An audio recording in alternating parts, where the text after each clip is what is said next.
तरह की बातें हुई और हमारे भाई साहब का नाम राम बाबू का नाम लेना भूल गया, माफ़ कीजिएगा। राम बाबू ने 2 सवाल किया। एक सवाल का शुरुआत हमने पहले ही किया था आपके कहने पे और उसका जवाब भी आया, वो भी हमने भेज दिया आपको। जो राम बाबू का सुझाव है, हम लोग एक ही सत्र बचा है, दिसंबर में होगा, शायद 4 तारीख से हो या 10 तारीख से हो, क्योंकि आदरणीय प्रधानमंत्री जी इलेक्शन में ज़्यादा ध्यान रहता है उनका। इलेक्शन जब ख़त्म हो जाएगा तब विचार करेंगे कि भाई पार्लियामेंट चलाना है कि नहीं चलाना है, तो उनके हिसाब से चलेगा। वरना नवंबर में विंटर सेशन चालू होता है जो मिड दिसंबर में ख़त्म होता है, 3 साढ़े 3 हफ्ते का होता है।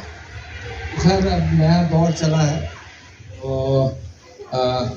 उसमें हम उठाने की कोशिश करेंगे राम बाबू, और आपसे भी गुजारिश है कि एहसान जो हमारे पीए हैं और लोग हैं, आप उनसे संपर्क करें ताकि आप लोग का भी सुझाव रहे कि किस तरह से सवाल पूछा जाए। क्योंकि हमने तो लिखा था आप लोगों को चिट्ठी के आधार पे और उनका जवाब भी आया, सब कुछ आप लोग को नॉलेज में है। तो क्वेश्चन जो बने अच्छा बने ताकि उनको हम पकड़ सकें, है ना, जो बुनियादी बात आपने बताई है। और दूसरा आपने जिक्र किया ये बाईसी से लेके डीगल बैंक सड़क का, जहाँ तक मेरी जानकारी है कि ये 68 किलोमीटर जो है 777 करोड़ से बनना है और चालू हो गया काम। तो जब तक आपकी तकरीर चल रही थी तो हमने एहसान से बोला कि लगाइए कौन है जो डायरेक्टर है, उससे मैंने बात किया तो उनसे पूछा कि भाई इधर आपने काम नहीं शुरू किया, उधर तो काम चल रहा है, आप लोग अगर गए होंगे या जानकारी चल रहा है उधर काम चल रहा है, बहुत जोरों शोरों से चल रहा है।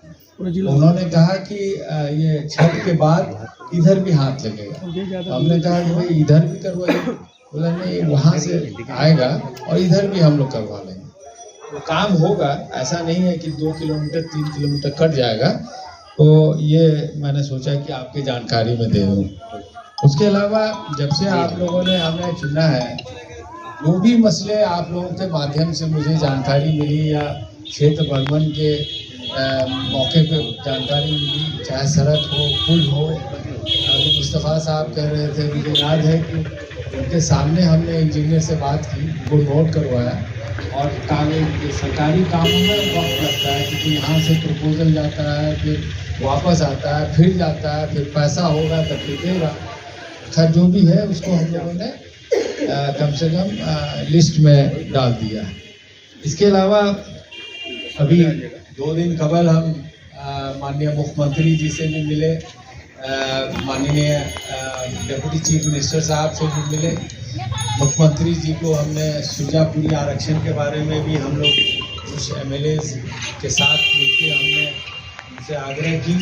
उसके बाद 15 जो मेन पुल है, अगर चाहेंगे तो वो सूची आपको हम दे देंगे, उसमें आपके इलाके में भी होगा। 15 पुल का हमने माननीय मुख्यमंत्री जी को दिया जो हमारे क्षेत्र में है, ताकि हमारा कम्युनिकेशन जो बेहतर है और बेहतर। उसके साथ साथ 3 हमने चिट्ठी दी डिप्टी चीफ मिनिस्टर को, जो कि PWD के भी इंचार्ज है और REO के भी इंचार्ज है। उनको एक चिट्ठी में 3 सड़क चौड़ी शहर के मसला है और स्टेट हाईवे करने का बात है, तो 3 सड़क एक चिट्ठी में 32 सड़क और पुल का, और एक चिट्ठी में 34 पुल का हमने उनसे आग्रह किया है। अगर आप लोग चाहेंगे तो उसका भी कॉपी आपको दे देंगे। ये परसों हम उनसे मिलके हमने आग्रह किया। उन्होंने कहा काफ़ी आपके यहाँ हो रहा है। मैंने कहा सर गुंजाइश है तो 2-4 और आपकी तरफ से हो जाए, ये मेरा मांग है, ताकि कम से कम उसका प्रोसेस शुरू हो जाए, क्योंकि पैसा आते आते देर हो जाता है। और दूसरा, चूँकि इस मौके पे मैं चाहूँगा कि आपसे आग्रह करना कि अगर आपके यहाँ अभी भी कहीं पे भी 5 किलोमीटर से ज़्यादा कच्ची सड़क है तो मेहरबानी करके उसका जानकारी लिखित में हमको दे दें, ताकि उसको PMJSY जो हमारे एक MP के कलम से होता है उसको हम करवाएं।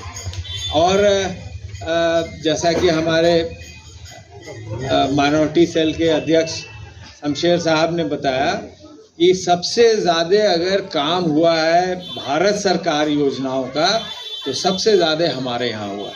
और वो ये इस वजह से हुआ है कि जैसे मैंने बोला कि आप लोगों से जानकारी मिलती है, हम लोग इमीडिएटली उस पर लिखा पढ़ी करते हैं। 2436 किलोमीटर में हम लोग को 415 मिला है। एक एमपी का हिस्सा 60 किलोमीटर होता है, तो आपको 7 गुना मिला।